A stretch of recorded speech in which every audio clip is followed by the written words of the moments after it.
Hello beautiful people, welcome to my YouTube channel. This is from Kenya, UK, and today is a beautiful day. I want to take this opportunity to welcome you, all of you, to this fantastic YouTube channel, and to all my returning subscribers. I want to say thank you very much for always coming back to watch this YouTube channel, to watch my videos, and to keep on supporting me. And to my new viewers, I want to take this opportunity to say welcome and feel most welcomed, feel at home. This is where you are supposed to be. And today I want to talk about some few things, maybe 2 or 3 important things which you need to understand. Most people have been asking me, how did you migrate to UK? And my journey was tough, as I can say, because the whole process took a long time, took a very long period of time. And maybe if I want to explain, it will take more than one episode to explain the whole process, how I managed to travel from Kenya to UK. Yeah. So basically, the process of traveling to UK is straightforward, but if you're starting from scratch, you need to put your things in the right order. Yeah. And basically, you need a passport, you need a good conduct certificate, you need a visa, and you need to have somebody who is going to host you. And under this circumstance, I'm talking about somebody who wants to go to UK, not as a student, but maybe as a spouse. You can go as a worker, a skilled worker that is, and you can go as somebody who has talent. So you've gotten something, you're innovative, you're going to showcase that particular thing. Yeah, so basically I want to talk about two areas. If you are migrating as a spouse, you need to plan yourself well, and I know most of you follow this route. And I want to advise my dear men, dear ladies, there's nothing good like having somebody who has an ability to come to UK to work. And one of the most uh, uh, uh, skill which is required in UK is nurses. So let me advise you, men, if you're looking for a lady, please go for nurses, because nurses, they're the best ladies to date. They open for you opportunities, ladies, guys. So what do I mean? If it happens that you are not dating today, please look for a nurse or look for somebody who is in the health sector, because that person is going to be of help to you if you want to migrate to UK. Because under the health sector, UK has a gap. It has chances for Kenyans to work in UK as workers. Yeah, so there's a specific route which they follow. Unlike teachers, UK does not have a specific route for teachers to come to UK to practice. And that's why I'm advocating that you should look for a nurse. Yeah, basically nurses. If you work here in London, for example, and you do any statistic, you'll find that 99% of the Africans, not only Kenyans, who are living in London, they are nurses. All right. Another good course which you can take is healthcare assistant. That is a very nice course. Of course, you will find that they are fake agencies which try to employ the healthcare assistants, but it is a course which you can get an opportunity to come to UK. And most people will ask you, what is this? What is healthcare assistant? These are just people who are trained to take care of the sick in the hospital, to take care of the old people, and basically they don't work alone. They just work hand in hand with nurses. And after some time, you realize that these healthcare assistants, they have turned out to be nurses because if you work there, assume you're working there honestly for 5 years, you're gonna have the skills, you're gonna have the knowledge of nursing. You can even take care of a patient. You can administer some some drugs to the patient because the 5 years are enough for you to garner enough experience. And most people who have migrated from Kenya, most of them, they have turned out to be nurses simply because they just come to work as healthcare assistants, and at the end of the day they just change the route, they change their profession. You find, for example, me, when I was in Kenya, I was a teacher, but because teaching here entails a lot, and the route of teaching is not straightforward. You must come again, you start doing the QTS, you must get the UK qualifications for you to be a fully teacher, unless you want to be an assistant teacher. So basically, I'm saying this, that nursing is the best course, and it is the course which brings more people to UK, leave alone other things. Yeah, man. So to you all men who are listening to me, who are watching me, as I've said, please go for nurses. They are hotcakes. They are hotcakes, I tell you. So I was talking about the question of how I just migrated to Kenya, and I just was talking about what you should have. I said you should have a passport, you should have a good conduct certificate, you should have somebody who is going to keep you, to host you, because you cannot just come to be a beggar. All right, and this person must meet some minimum requirements. He or she must have a certain amount of money in his account or account, because we don't want people to just come here to be beggars. You know, people come from Africa and they turn out to be beggars, and this government doesn't want burdens. Yeah, that's why they put some minimum amount of money which you must have before you come to UK. But honestly, let me tell you one thing. Don't think that when you come to UK, life will be easy. At all, it is not true. You might come here, you struggle for 2 years, no job, no work, no progress. You are stagnant. So when you come, just be prepared that anything can happen. It entirely depends on your luck. Some come within 1 week, they have a job. Some come, they spend 6 months, no job. Others come, they spend 1 year, no job. Others come, immediately start working. So you need to prepare your psychology. Psychologically, you need to be prepared that it is not a guarantee that you must work. And when you come to UK, please don't be selective. Never. If you have a specific job, you want to say that no, when I go to UK, I cannot be a cleaner. That is the job you come here to do, ladies and gentlemen. Yeah?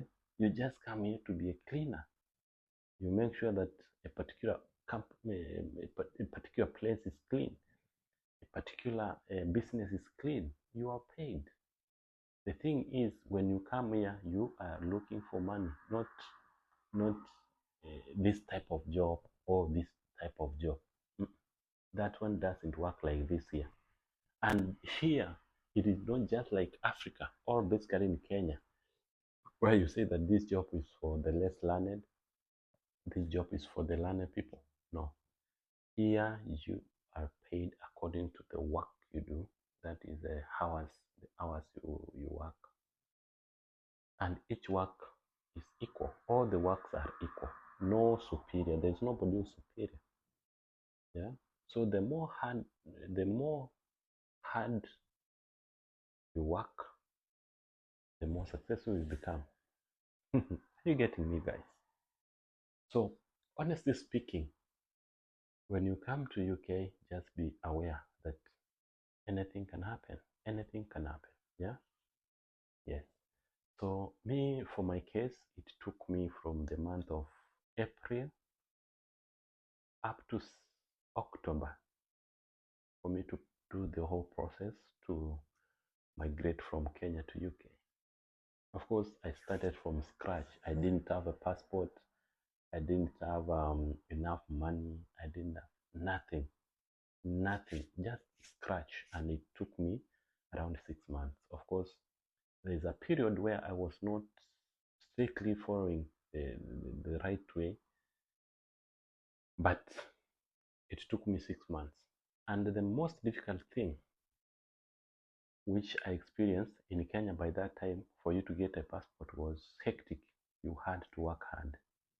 For you to get a certificate of good conduct was not a walk in the park.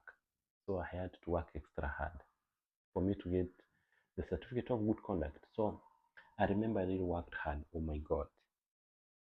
I remember myself going to the DCI in Kiambu, working in those offices just because I want a police clearance certificate. But who is God? We always say that we should not forget where we have come from. Despite of all those challenges, it came out successfully.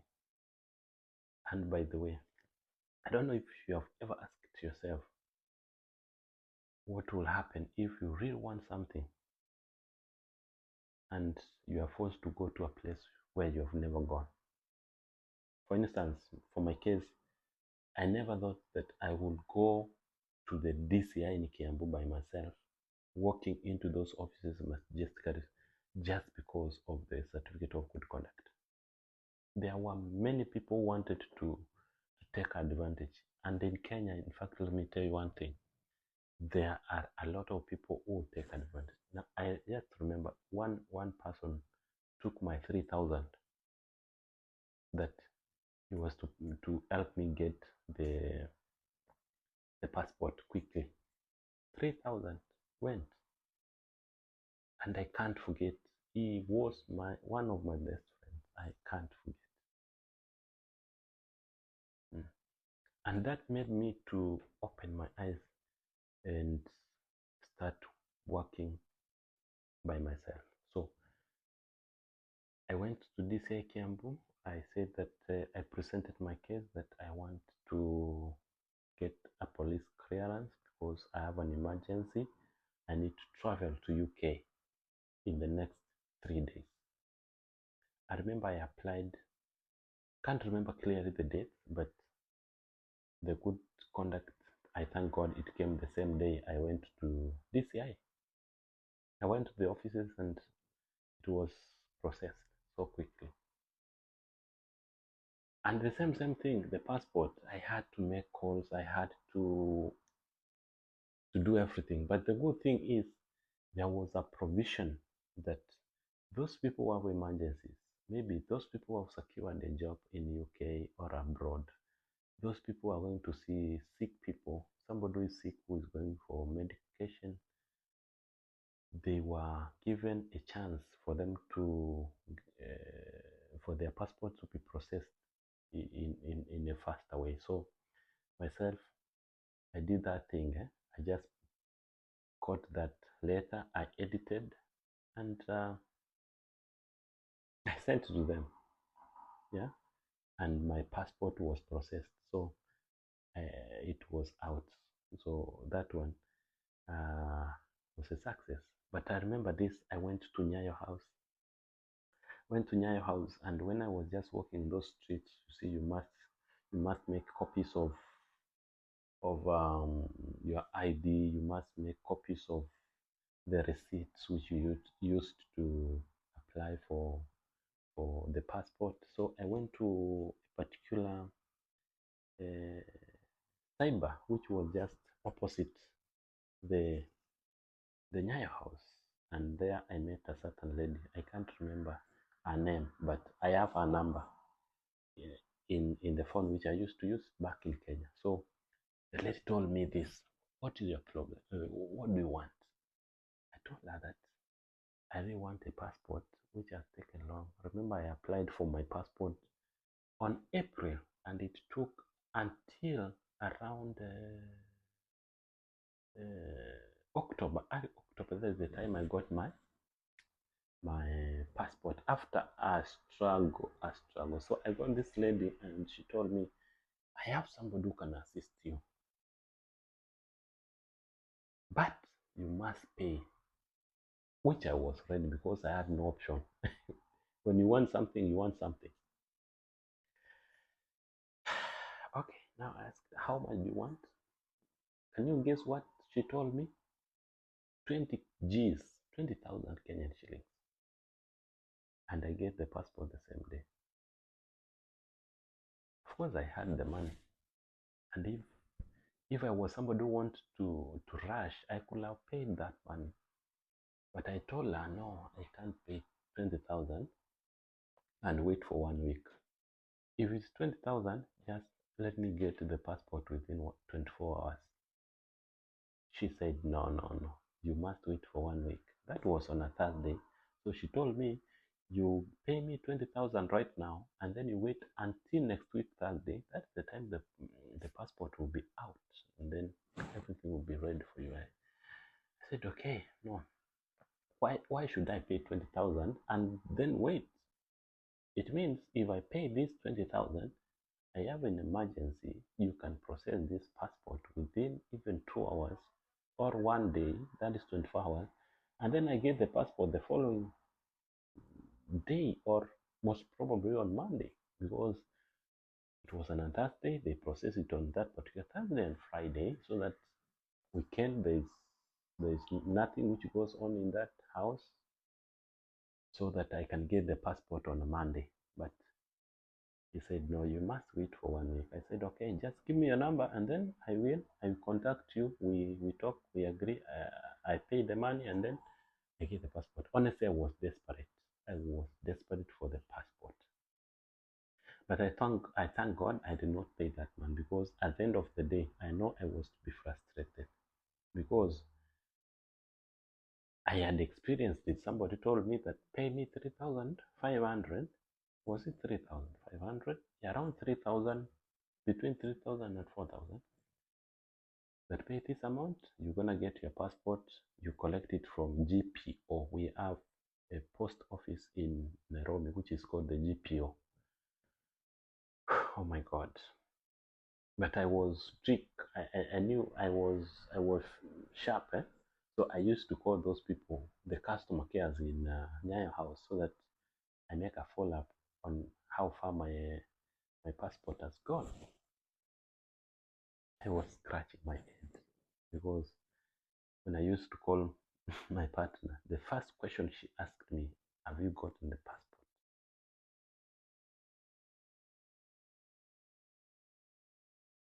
So I had nothing to do, but I had to push myself to the limit so that I can get the passport as soon as possible. Yes. So this guy ate my 3,000 something, between 3,000 and 5,000, because there's a time she told me that you need to send me some fare so that I can go and pick, and then you come to something we call Huru Gardens, something like that. Yeah, City Square. Yeah, you come to City Square and then you pick your passport from there. I sent, because me, I just want, and this person is somebody who I trusted, honestly. I never thought that he will let me down, but at the end of the day, he let me down. So, guys, that is just imagine the struggles before you get a passport, before you get a certificate of good conduct. Those are just the struggles. And there, imagine I've not talked about getting a TB test, going for visa, That is an interview in 9 West House in Westland.